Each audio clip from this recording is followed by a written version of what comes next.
Bonjour à toutes et à tous, je suis comme d'habitude ravie de vous retrouver pour cette nouvelle vidéo. Et aujourd'hui on va faire quelque chose que vous avez été pas mal à me demander depuis quelques mois maintenant. Vous présenter les livres du labyrinthe et dans quel ordre les lire et à quoi ça correspond, etc. etc. Il faut savoir que c'est pas si compliqué que ça, mais c'est vrai que les livres sont un peu sortis dans le désordre avec un ordre chronologique par rapport à l'histoire qui n'est pas le même que l'ordre de sortie des livres. Bref, c'est peut-être un peu une galère, du coup j'ai fait une petite présentation et je vais vous montrer tout ça aujourd'hui. Donc je vais vous présenter les livres ici dans l'ordre chronologique, et donc c'est-à-dire l'ordre dans lequel vous devez lire les livres pour avoir l'histoire dans une suite chronologique avec l'apparition des personnages, etc. etc. Je sais pas si c'est très clair, mais c'est comme ça que je le vois. Le tout premier livre que vous devez lire, c'est Avant le labyrinthe, l'ordre de tuer, paru en 2012. L'histoire se déroule 13 ans avant l'histoire que nous connaissons toutes et tous, l'arrivée de Thomas dans le labyrinthe. À ce moment-là, une catastrophe frappe la Terre et détruit presque tout et tout le monde sur son passage. Il s'agit d'une éruption solaire. Nous allons donc suivre dans ce livre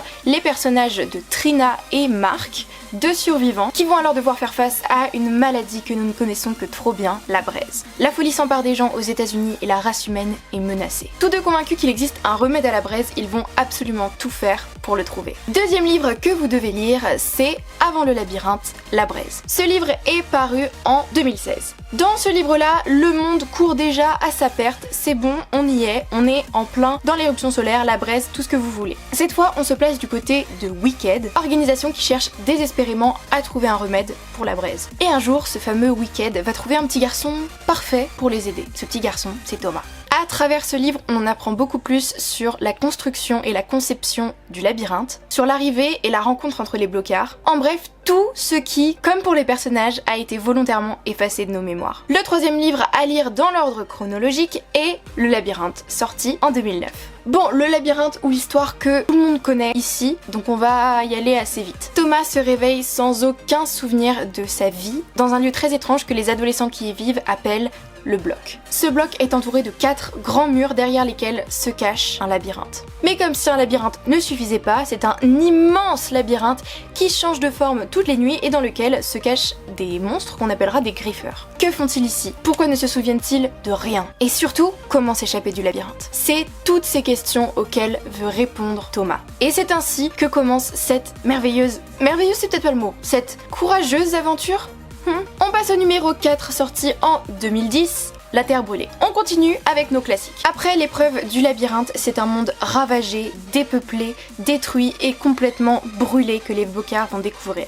Des hommes, des femmes et des enfants infectés par la braise, qu'on appellera par la suite des fondus, des villes complètement en ruine, et une nouvelle épreuve qui s'annonce, le groupe de blocards survivra-t-il? On passe au numéro 5 à lire dans l'ordre chronologique, et ce n'est nul autre que Le rêve de Thomas. C'est aussi le tome appelé tome 2.5, puisque il est entre La Terre brûlée et Le remède mortel. Entre le 2 et 3 quoi. Bref, ce livre est un peu le moins connu de tous, il n'est pas crucial, mais il peut être assez intéressant à lire pour en savoir plus sur Thomas. Plus précisément sur son passé, son enfance, sa vie avec ses parents et ses premières rencontres avec la braise. On passe au numéro 6, Le remède mortel. Ce livre est sorti en 2011.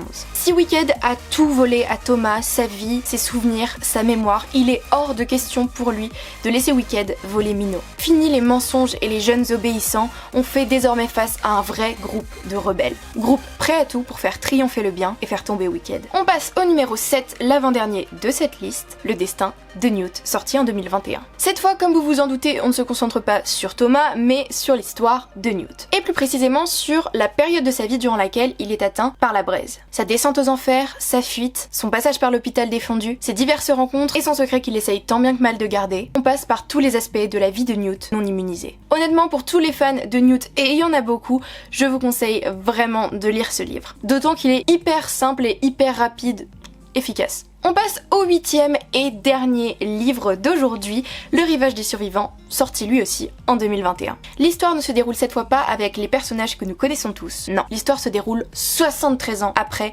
l'épisode du labyrinthe. On se retrouve donc sur une île qui correspond aussi au refuge où se sont installés Thomas et les blocards des années auparavant. Ici vit Isaac, un apprenti forgeron, et un jour il va faire la découverte d'un bateau sur lequel il se trouve plein de corps sans vie et surtout une femme. Une seule et unique survivante qui dira chercher les descendants de Newt et Sonia parce que selon elle, ils sont la solution miracle, le remède à la braise. Et c'est ainsi qu'une nouvelle aventure commence. Voilà pour toutes celles et ceux qui se demandaient à quoi correspondait chaque livre et dans quel ordre les lire. Je vous ai fait ici une petite liste avec une petite explication.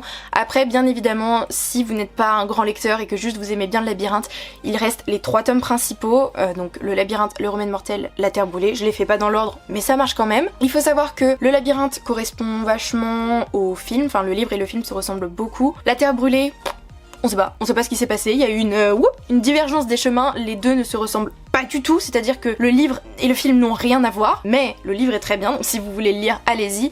Et le remède mortel, il me semble que c'est un peu plus ressemblant que le deuxième, mais pas hyper ressemblant non plus, donc voilà, c'est approximatif. Enfin bref, j'espère vraiment que cette vidéo vous a plu. Si vous avez d'autres idées par rapport à des livres ou ce genre de choses, franchement dites-moi, parce que j'adore les livres et j'ai beaucoup de livres et je pense vous faire une vidéo sur tous mes livres du labyrinthe, enfin toute ma collection du labyrinthe de manière générale, même si du coup principalement j'ai que des livres puisqu'il n'existe pas forcément d'objets autres, des pop ou des trucs comme ça. Bah, faut me faire penser à respirer hein, parce que je crois que là je parle, je ne respire plus. Je compte aussi vous faire une vidéo sur tous mes livres Harry Potter, enfin bref. Voilà, il y a d'autres vidéos en lien avec des livres qui se préparent, mais dites-moi si vous avez vous des idées par exemple, ça me donne des idées à moi aussi du coup. Enfin bref, j'espère que cette vidéo vous a plu, moi je vous fais plein de gros bisous, je vous retrouve très bientôt pour une prochaine vidéo. Bye tout le monde!